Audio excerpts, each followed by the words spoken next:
Ladies and gentlemen, now it is time for Paranormal Reddit Call with Bekah.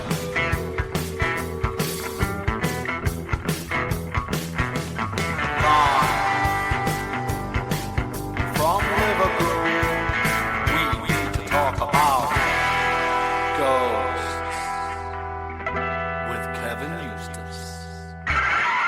Yes, hello, you wonderful and beautiful people. How are you all doing? It is Monday. Hooray! Well, it's a bank holiday Monday here in the UK because, you know, banks work so hard, they need to have the day off once every so often.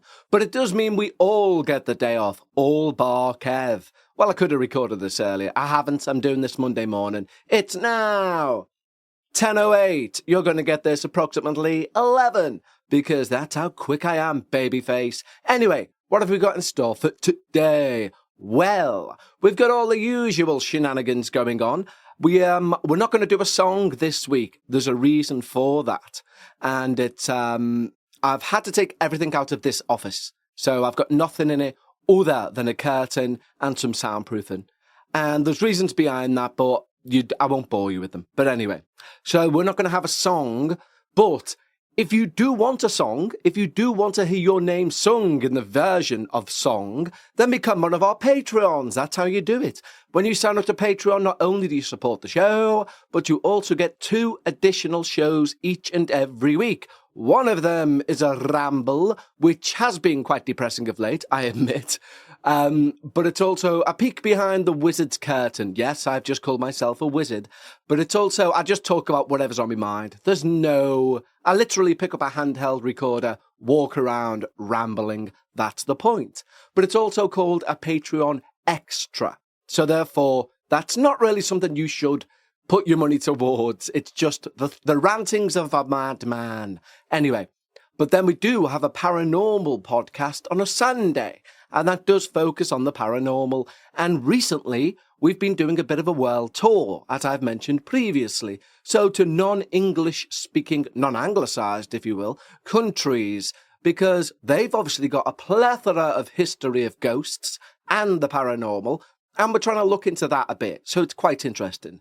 And also, if that wasn't good enough, you get your name sung out by me. So if that sounds like your cup of tea, and it's not a lie, it's sincere, there's close to 350 hours worth of back catalogue Patreon episodes to listen to. So if for whatever reason, maybe you have, I don't know, some sort of syndrome, you find me entertaining and funny, then maybe go over to patreon.com/we need to talk about ghosts and just lose yourself, as Eminem would say.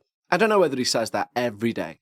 I'd be pretty sure his wife, who I think's called Kim, would be rather upset if every day at some point he was like, lose yourself. I'd be like, oh, come on, Marshall. Anyway, so what have we got in store for today? All the usual shenanigans. We're about to do a paranormal review of something which is quite old, but not many of you might have seen it.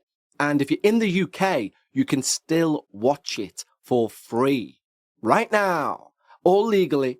And if you're in the US, I imagine it will be on YouTube, but we're going to review it anyway. And it's well worth the watch, believe me.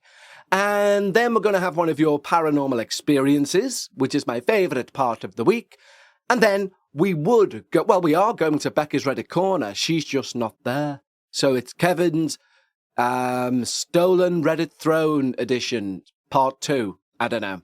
Anyway, that's what we've got in store. I hope you're all doing wonderfully well. And the world is treating you the exact opposite of how stuffing treats a turkey at Christmas. Anywho, let's have a paranormal review, shall we? Yes, it's that time of week where I become northern. No, it's not. It's the time of the week where I give you a paranormal review. I review something paranormal so that you guys don't have to review it for yourself and then talk to yourself in the mirror about whether you should watch it again. Anyway, moving away from insanity, what I watched yesterday. It's very old, right? It's over a decade old. And I'd seen it before. Never done a review on it, is the thing. And I watched it again, and it's just as good. And I love the person involved anyway. But basically, if you're in the UK, you know 4OD, which is Channel 4 streaming service, they've still got on there, Derren Brown investigates the Ghosthunter, right? Now, he goes and spends... Now, as I say, if you're in America or anywhere else, it should be on YouTube, the full episode. So go and search for it. Derren Brown investigates the Ghosthunter. Right. Now, he goes and spends time with Lou Gentili, who is an alleged demonologist. Take with that word what you will. But obviously, Derren Brown does not believe in... He's open to it. He wants to experience something that he can't explain, but he's a very rational person. He doesn't believe in the paranormal. He does like about Lou Gentile, as you'll discover, that he doesn't charge for any of his services. So he's not looking to make a living out of it, off the individuals at least. You know, I'm sure he has like merch and maybe even a podcast. Well, in fact, he's dead now. Just to, you know, it says at the end of the show, he passed away. Must have passed away young because he was only 40 in the show. But anyway, God bless him. But why I really like this, and there's a tie-in, because my favourite book on the paranormal, well, there's two, is one's The Occult by Colin Wilson, but that's heavy going. The other, which is amazing, which everyone should own if you're into the paranormal, is Will Storr versus the Supernatural, because it's fantastic. Now, interestingly, at the start of the first maybe 3 or 4 chapters of that book, Will spends time with Lou Gentili. So it's the same individual. That's why I was like, oh my God, that's... Because I'd read the book before I'd seen the programme. So I was like, I'd even forgot about it until last night, that it was Lou Gentili that Derren spends time with throughout the whole episode. So the whole episode is Derren and his team following Lou around to alleged haunted places, houses, capturing EVPs, or what Lou thinks are EVPs. And EVPs, I think anyway, unless they're very clear, you know, then I think a lot of it is almost audio pareidolia, do you know? So if someone says, oh my God, that said father, and the word father appears on the screen, and then they play it back, you will hear father. There's been experiments done in it. It's that, they've done it recently. It was like, it went viral, didn't it? That video, what was it? It was something like lightning bolt or green triangle. And whatever word you read, you heard that word being said, although it was the same sound. And I think EVPs, or a lot of them, are this. It's audio pareidolia. You hear not necessarily what you want to hear, but what your brain is telling you is being said, which isn't always right, obviously. And Derren kind of like, he doesn't want to squash this man's dreams because his entire life is investigating the paranormal. But I know there are no spoilers on this, but there are several experiments and things and, you know, discussions he has with alleged possessed people and stuff. Lou Gentili, this is, that Derren sits in on. And Derren comes up with, Derren says, I accept what you're saying. However, it could also be X, which is non-paranormal. And to be fair to Lou Gentili, I think Derren, it comes across anyway as a likable person, even if he completely disagrees with what you're saying. I just think, you know, you could still get on with him. And I think he must have done some really hard work pre-recording with Lou to say, listen, no matter what I say about this, I'm not attacking you in the slightest. I'm not going to be argumentative. I'm not looking for a fight. You know, I'm just going to try and voice my opinion. And I think Lou has kind of said, fair enough, because there's a few times in it where you can see Lou almost thinking, am I being attacked? But he kind of like, he realizes that Derren wouldn't do that. It's weird. We watch it and you'll understand what I'm saying. And you'll see him calm down a bit. But it's a fantastic thing. It's a great look at certain things that we all, well, when I say we all, I mean people into the paranormal. You know, we watch these shows where they'll use REM pods or audio recorders for EVPs and stuff like that. And Derren doesn't necessarily shoot down these things. He said, he'll say like, it could also be. And it's proven it could also be.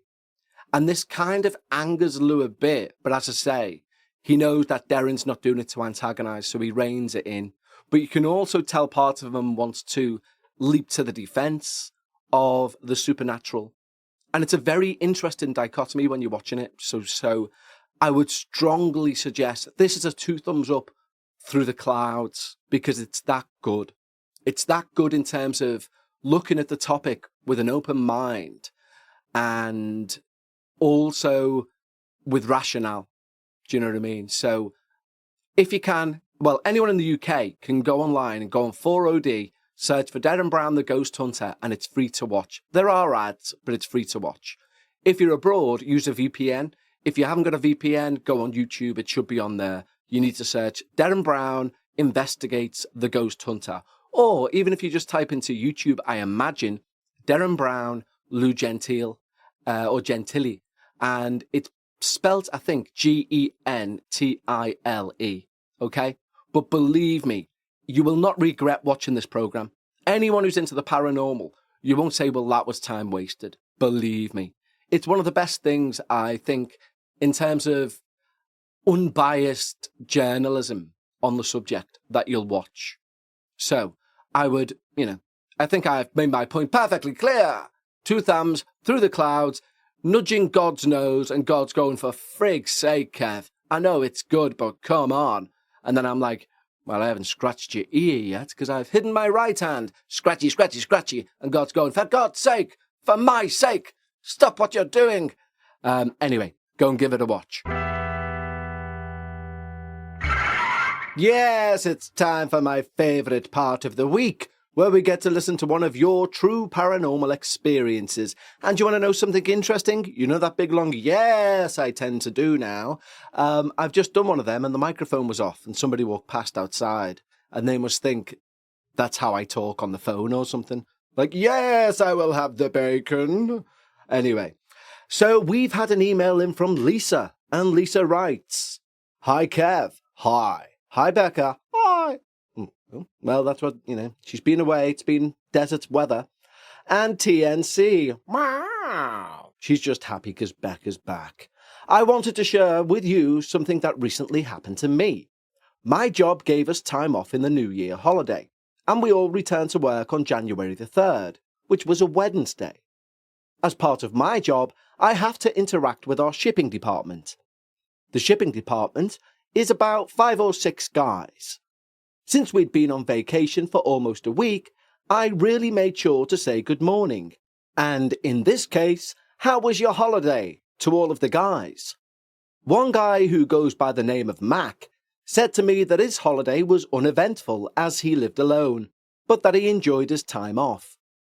He told me he was coming down with a cold, but he's not one to complain or let on how bad he really feels. I'd say Mac is close to retirement age.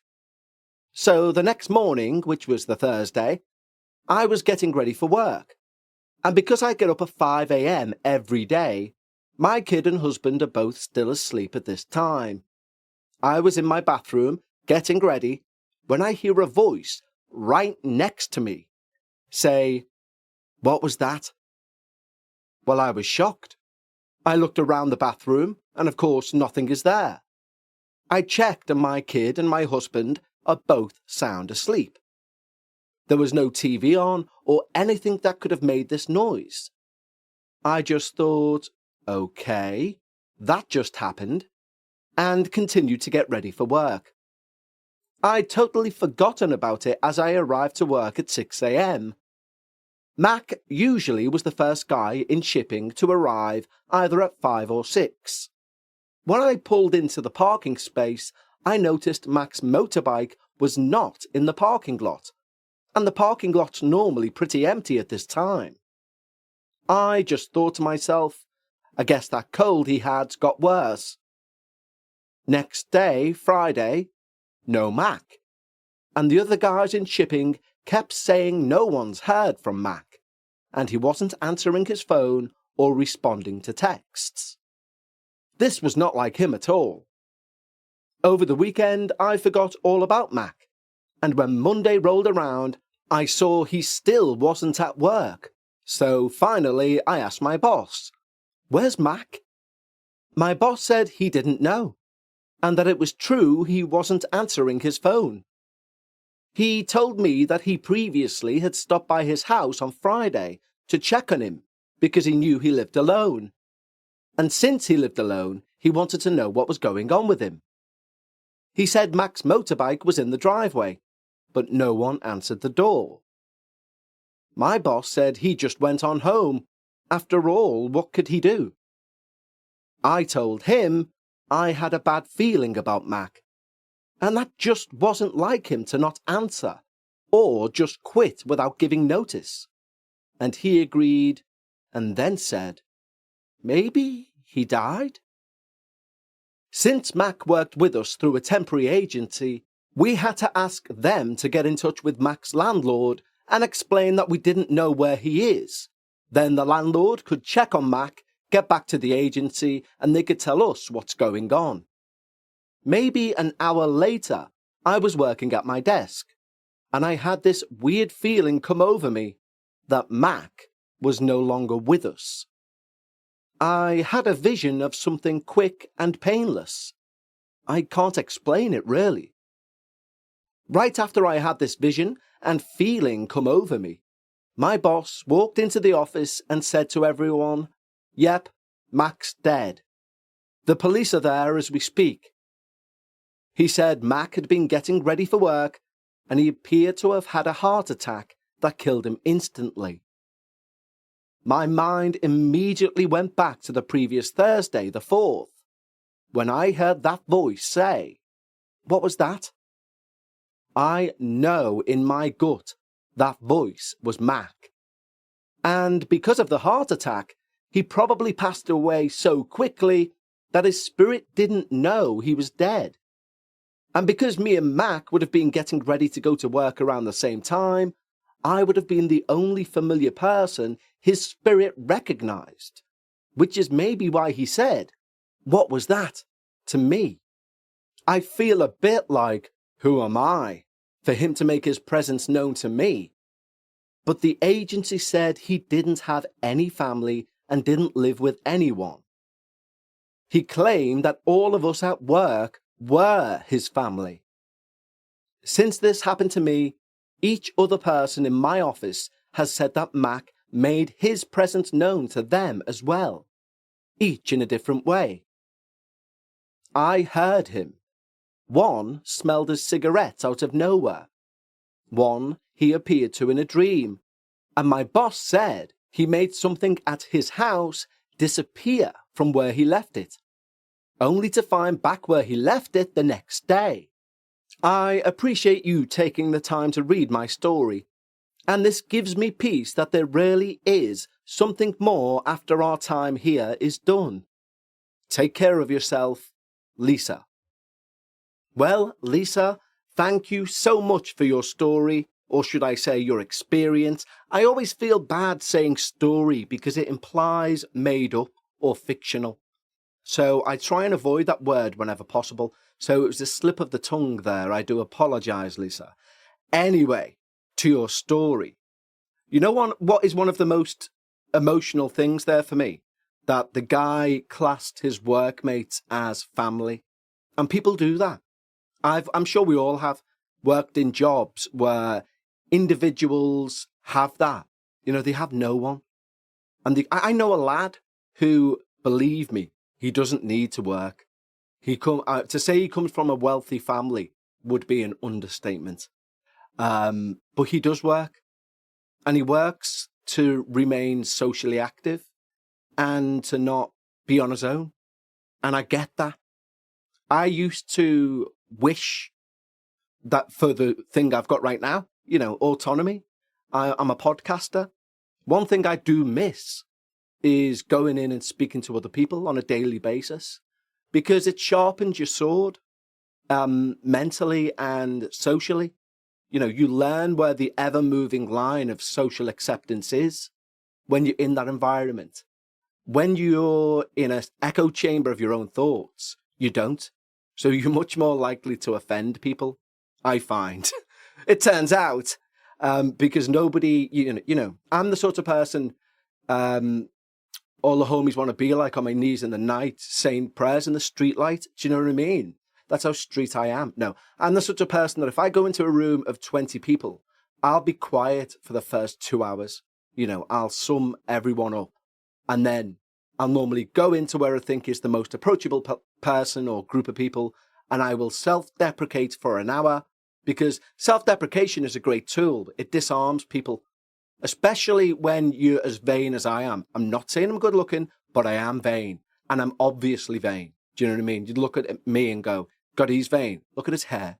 Anyway, my point being is that if you go in and you put yourself down, you disarm anything they can say. If you say everything bad about yourself before they get the chance to say it, I've found it can work in your favor. You just have to be very careful that you don't fall into the mindset of believing the trick. Do you know, because that's all it is, a trick, a self-deprecating trick. But if you do it far too often, it can become what you think of yourself. So be very mindful of Kev's advice, because A, it's normally not good, and B, refer to A. Anywho, shall we go and see what Kevin's been doing in Bekah's corner? That sounds much ruder than I meant. It's basically me doing Bekah's Reddit corner. I hope you enjoy. Ladies and gentlemen, now it is time for Paranormal Reddit Corner with Kevin again. Yes, we've opened the door. We've climbed the wooden hill to the place I can only describe as exceptionally clean but exceptionally spooky, because it's where Bekah would reside if she hadn't only arrived back from Saudi Arabia 24 hours ago and is tired. So for now, yet again, I will don her throne. You can't wear a throne. I will sit in her throne of darkness, and I, Sir Kevin of Eustace-shire, well, I hate it when people speak like that, but there you go, I've done it now.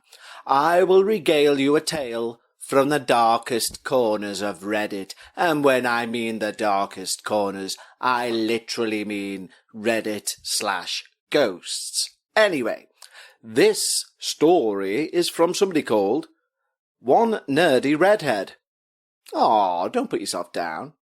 I mean the nerdy part. Red hair, of course, is a sign of intelligence. I might have made that up. I'm just trying to make you feel better.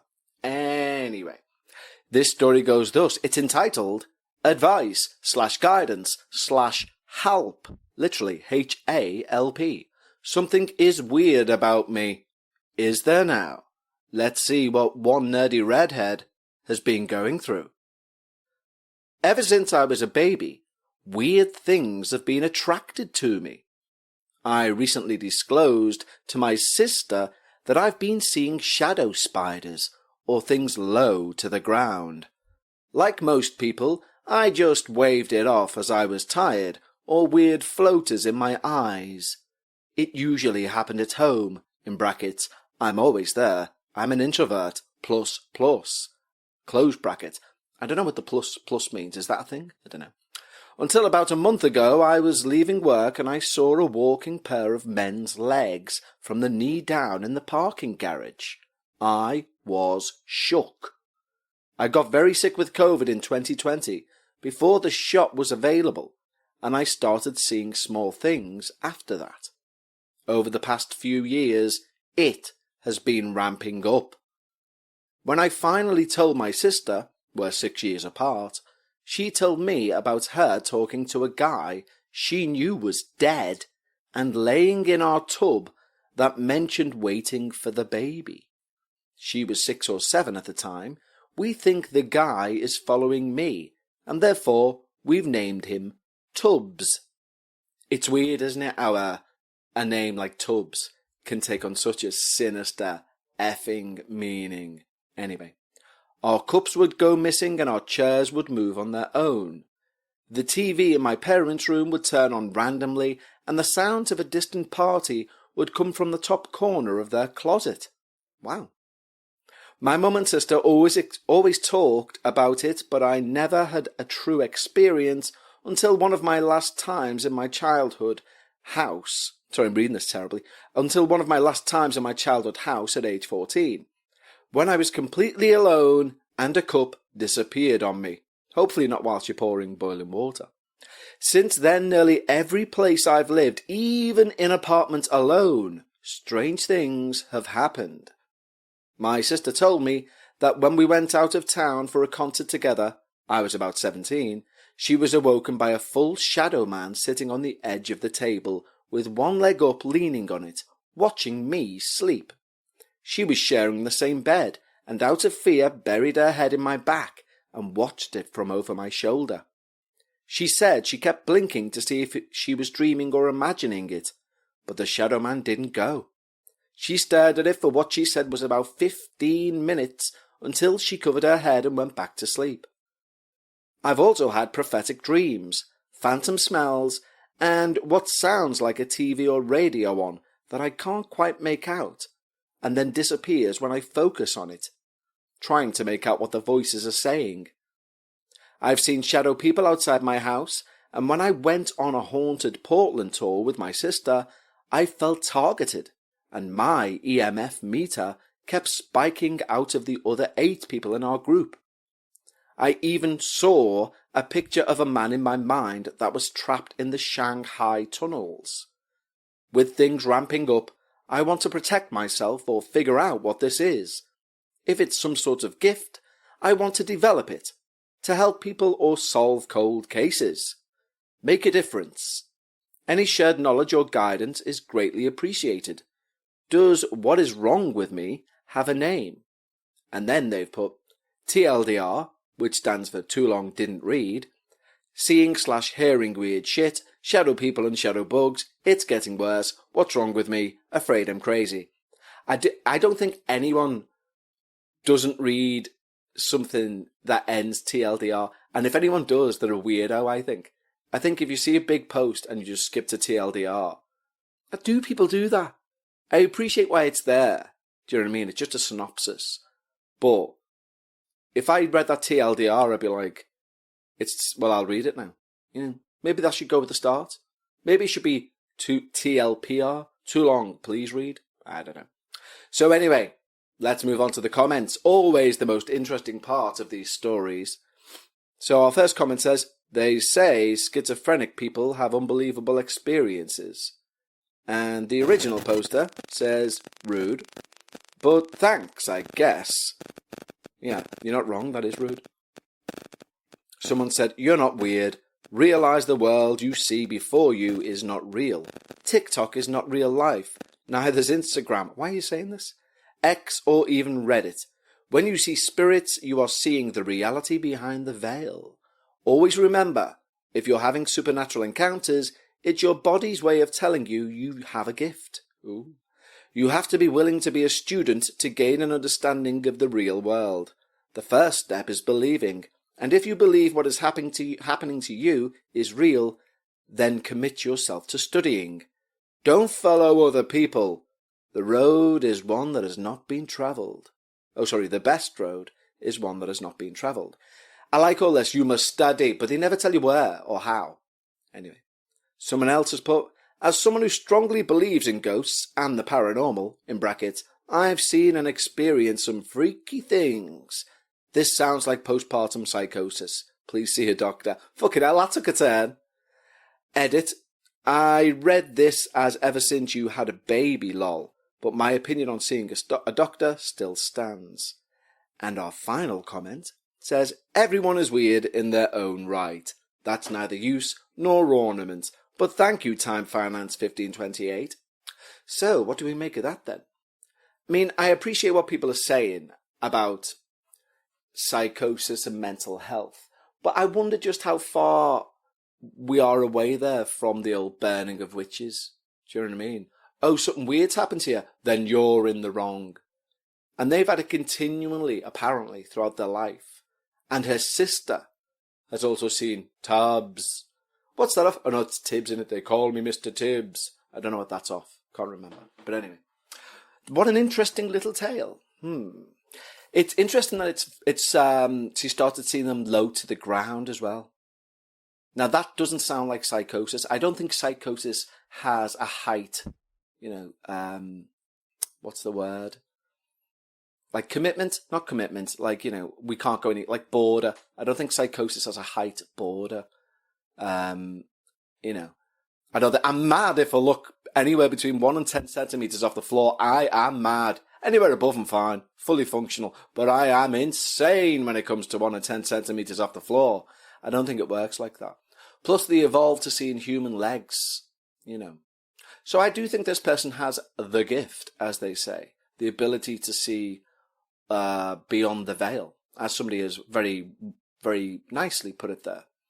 But what do you do with it? And this is my point. When people say study, you should study, they never say, and I would suggest this, and it's not exactly a class you can take, because no one would really host that class, and if they do, you're paying hundreds and hundreds of pounds or dollars to go to somewhere that could largely be just ripping you off. And that's the weird thing when it comes to gifts of, or alleged gifts of supernatural abilities and charlatans who want your money. You know, it's hard to differentiate, because how do you prove something which is unprovable? And therefore, why are you charging people to allegedly make them better at the gift they're not sure they have, which can't be proven? Do you know what I mean? It's like, I studied it, I'm now a doctor in seeing ghosts. It's like, okay. I mean, you could do parapsychology, but the whole point of parapsychology is to try and make it scientific. And any genuine parapsychologist you meet, they're so ingrained throughout the training of what that doctor in parapsychology has learned in their training, rightly so, is to debunk. You know, they want things to be real. I find when I've listened to parapsychologists before, they want to believe, to quote Fox Mulder, but their training, their scientific background, rightly so, says to them, but could it be something else? Rule out everything else and then see what you're left with. And therefore, the only actual studying part can only be parapsychology.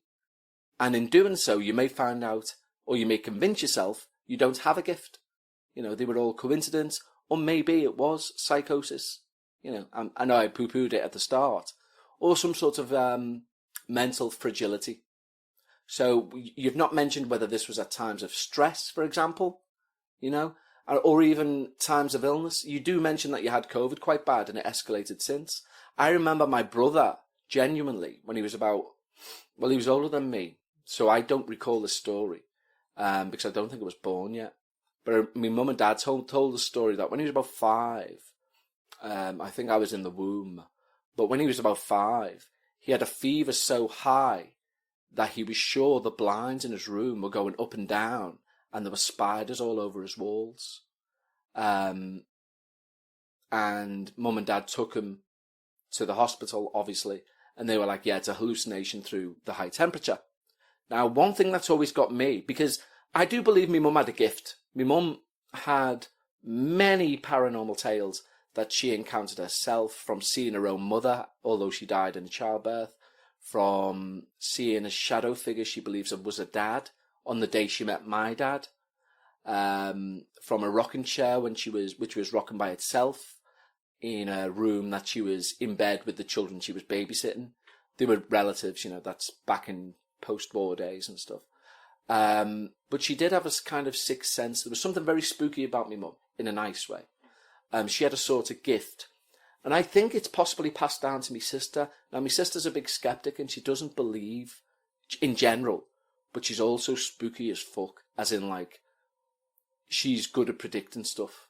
You know, like, if I've been there when a phone's rung and she's went, that's bad news, don't answer it. And it's been bad news. But she doesn't acknowledge it as spooky. Only now is she starting to say, I think I'm a bit spooky, you know. But she doesn't give it any sort of credence. Like, for example, once, weirdly, she doesn't have it anymore, but she had an epileptic fit when she was about 15. Right? No, tell her she wasn't. She must have been younger because my mum was alive. She would have been about 13, 14, right? And she's watching TV, laying on the couch, and all of a sudden, she spun her head round and said, there's a man behind me, there's a man behind me, get him away, get him away. And then fell on the floor and had an epileptic fit. And my mum, not knowing any better, just knowing she could swallow a tongue, stuck a hand into her mouth to fish out a tongue. It's the worst thing you can do to someone having an epileptic fit. So my sister chomped down on my mum's finger with full force, and a spray of blood came off my mum's finger and went down the wall. And when you're watching that, you're like, this is like something out of a horror flick. And when obviously an ambulance arrived, they said she's got epilepsy. It's the only thing we can put it down to. And you're very lucky you didn't lose your finger. We'd suggest if she does it again, use a wooden spoon to get her to move her tongue out the way, because they can crunch through that when they're in these spasms. So you're very lucky you didn't lose a finger. She's nicked an artery or a vein or something in your finger. So she had to have a bit of work done. It wasn't an artery, it was just like a big vein. But anyway, a lot of blood, stitches, etc. But interesting, she didn't have another epileptic fit after that one occurrence. And but when you've got epilepsy, or when you've been diagnosed as epileptic, you can't drive or you can't do anything. And it lasts for quite a while, because I remember she turned 16 and wanted driving lessons, and she couldn't have them, even though it was like 2 or 3 years ago when she had this fit, and she'd been clean since. She can now, and she drives now, because it was the one and only time she had an epileptic fit.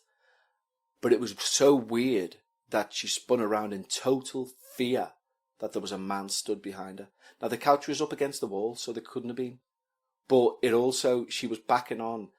So, without being one of them bores who describes a complete room layout, if you walked into the living room, picture a square or a rectangle. Just picture a rectangle in your head, and in the bottom left-hand corner of that rectangle was the door to enter the living room, right? The door would open inwards to the living room, and behind that door was the couch against the wall. The TV was in the top right corner. So my sister's head was looking at the TV, but her head would be facing the door. So arguably something could have been stood in that doorway. But it was just so weird, especially at that age. I was like 14, 15. So I believed, I've been into ghosts since year dot. So I believed. So when you watch your sister go, there's some fella behind me, there's someone behind me, get him away, and then hit the floor and start shaking, you're like, I mean, I'm looking at the door. My mum is obviously concerned about my sister's well-being, as you would, and not concerned about anything paranormal in the door. I'm staring at the door thinking, what's she seen? What's she seen? What's she seen? And it could, and people do have hallucinations when you're epileptic. Just very coincidental that she also now seems to have this weirdness in terms of premonitions, if you will, or, just being aware of things before they take place. That phone call was specific. It was her phone. She said, I'm not answering that. That'll be bad news. And it was a withheld number. And there was no reason. Because when she got off the call, it was a mate. And it was a mate informing her that anyway, that's none of anyone's business. But anyway, it was bad news. But when she finished, she went, I knew it'd be bad news. And I went, is it because it was a withheld number? And like, have you got like debts or anything? Or you're expecting bad news? And she was like, no. She said, I just knew. I went, I never answer a withheld number. I said, because I just assume it's a con man or something. And she went, I knew. She went, as soon as that phone went, she said, something in my stomach turned over. And it was like, fucking hell. And especially for such a number, she doesn't, she's not like me. Well, she's like me in ways because we're related, but in terms of the paranormal, nothing like me, She's an Evertonian, which is a football club, and she's an avid, she's more masculine in that way. She's into male things. Well, you would be, your mum dies when she was 14, 15. 15 she was when she died. And therefore she was brought up by a dad and 2 other brothers. And me nan, of course. But female influence, she was more influenced by males than females. And therefore she went the match with me dad and me brother. I didn't, I wasn't asked. She's got an Everton tattoo. Makes it sound like a docker. It's in a very nice place. It's very discreet. Women are allowed to have fucking tattoos. But it's an Everton tattoo. And, just weird. Very weird. But I'm trying to think how I got onto this, but it was because of the potential of all of that from the Reddit situation being a hallucination. So who knows? But thank you, one nerdy redhead girl. What an interesting story. I don't know what I believe about that, but I think you've been unnecessarily put down a bit in that comments section. Some people have suggested some good things. The people just saying, 'cause you're mad, get a fuck. Sorry, but get GTFO, as they say. Which, for those who don't know the acronym, means get the F out. Yeah. And why is someone like that on a ghosts forum? You know, to read someone's experience and then say, you're mad. Just get on with your life. Learn gardening. Honest to God, some people. Anyway, you lovely, wonderful, beautiful people. Next week we should, all fingers crossed, have the return of the wonderful Bekah in her rightful throne, telling me why the story isn't real. But until then, tatty bye.